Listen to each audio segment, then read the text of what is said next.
Olá, eu sou Jarles Pereira, missionário da comunidade Canção Nova, e você está no Diário Espiritual. Vamos fazer juntos? Em nome do Pai, e do Filho, e do Espírito Santo. Amém. Vinde, Espírito Santo, enchei os corações dos vossos fiéis, e acendei neles o fogo do vosso amor. Enviai o vosso Espírito, e tudo será criado, e renovareis a face da terra. Oremos. Ó Deus, que instruíste os corações dos vossos fiéis com a luz do Espírito Santo, fazei que apreciemos retamente todas as coisas segundo o mesmo Espírito e gozemos sempre da sua consolação. Por Cristo Senhor nosso. Amém. Evangelho de São Lucas, capítulo 24, versículos de 44 a 53. Terminando assim o Evangelho de São Lucas. Depois disse-lhes: São estas as palavras que vos falei quando ainda estava convosco. Era preciso que se cumprisse tudo aquilo que está escrito sobre mim na lei de Moisés, nos profetas e nos salmos. Então, abriu-lhes a mente para que entendessem as Escrituras e disse-lhes: Assim está escrito que o Cristo devia sofrer e ressuscitar dos mortos ao terceiro dia, e que, em seu nome, fosse proclamado o arrependimento para a remissão dos pecados a todas as nações, a começar por Jerusalém. Vós sois testemunhas disso. Eis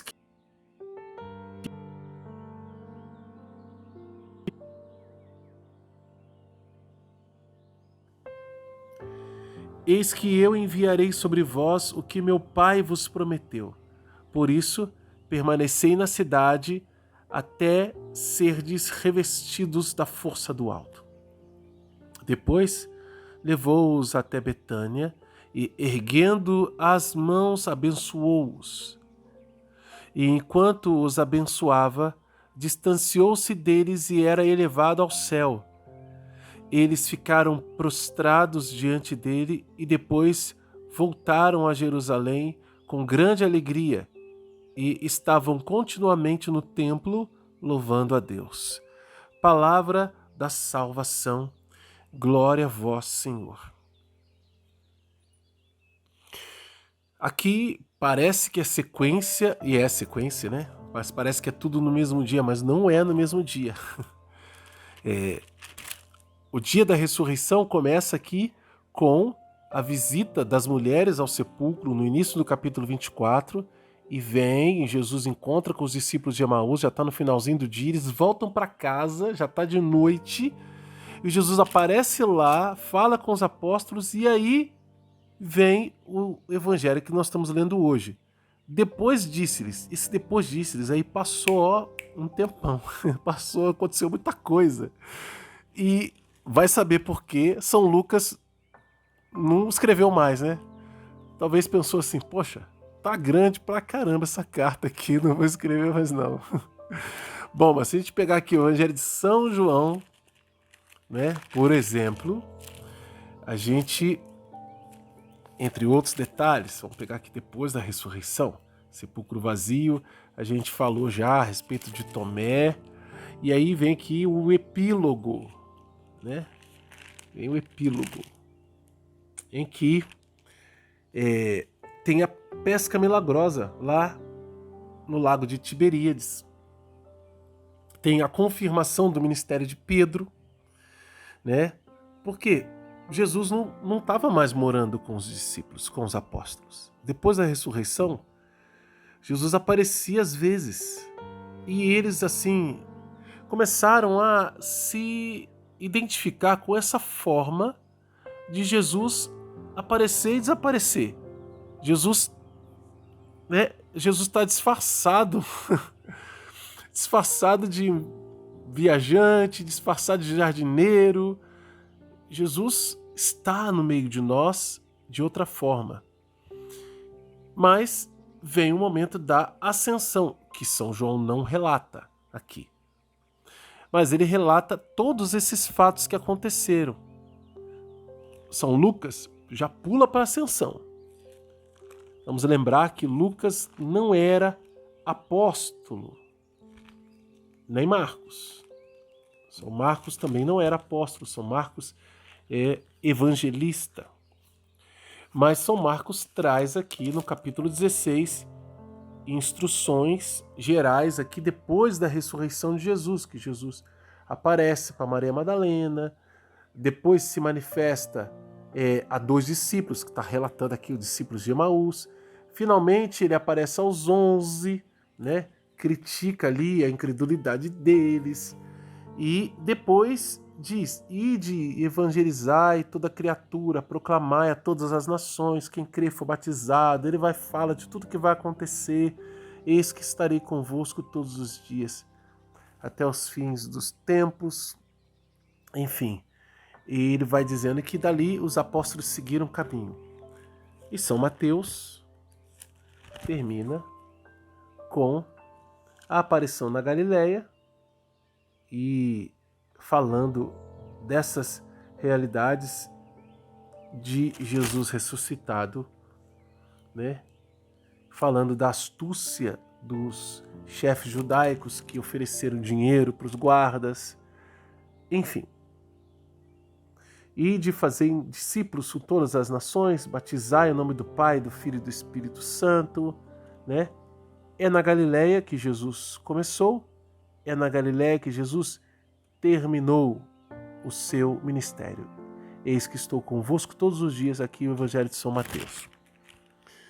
Bom, por que eu estou pegando essas passagens comparativas? Porque é importante a gente entender esse fechamento, inclusive parte dessa narrativa da ascensão está no próximo livro de São Lucas, que é o livro dos Atos dos Apóstolos.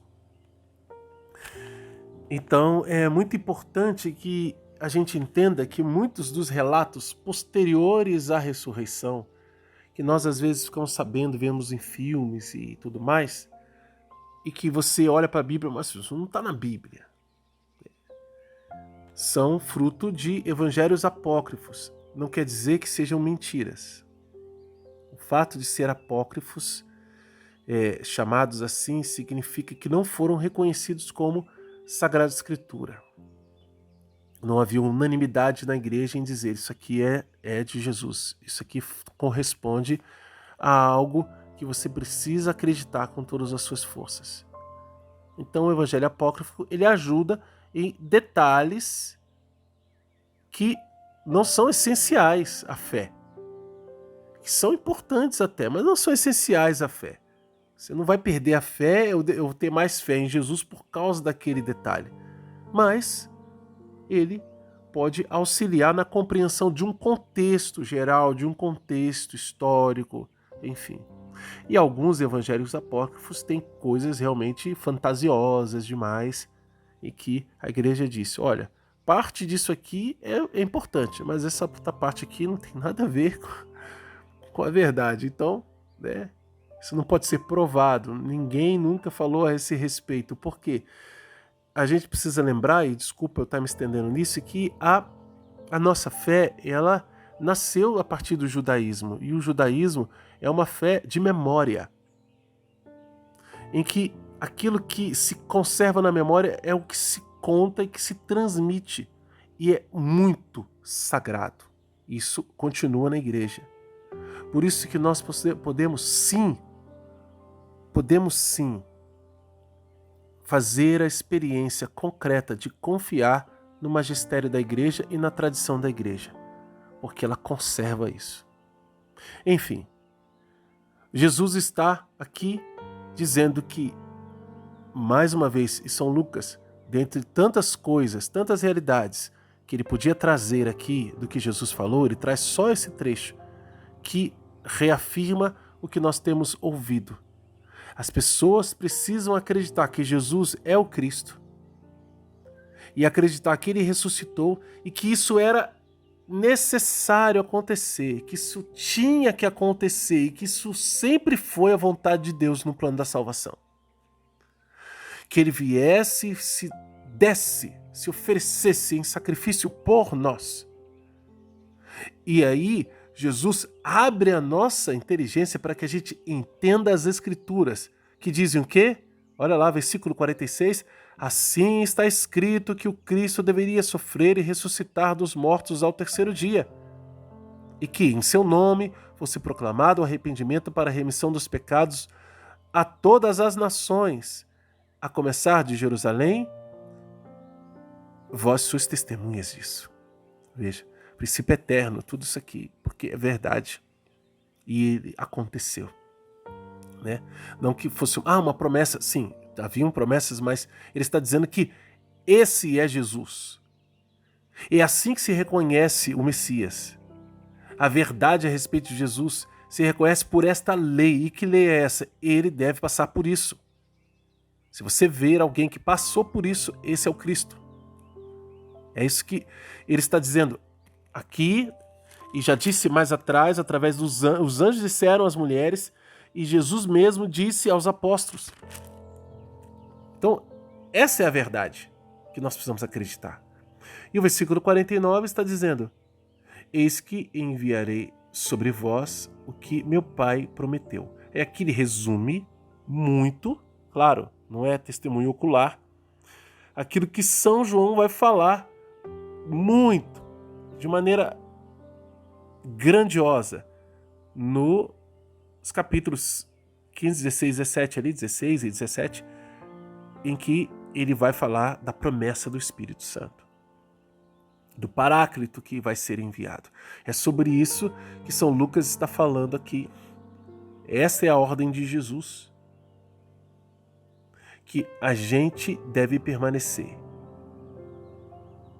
Vou enviar. E aqui também é uma promessa, né? Eis que eu enviarei sobre vós. Por isso, permanecei na cidade até serdes revestidos da força do alto. Tem que permanecer na cidade para poder revestir. Então, os apóstolos vão permanecer em Jerusalém para serem revestidos. Isso a gente vai ler no próximo estudo, com a promessa, né, de que o Espírito Santo vem. Nos Atos dos Apóstolos, logo no capítulo 1, a gente vai ver isso.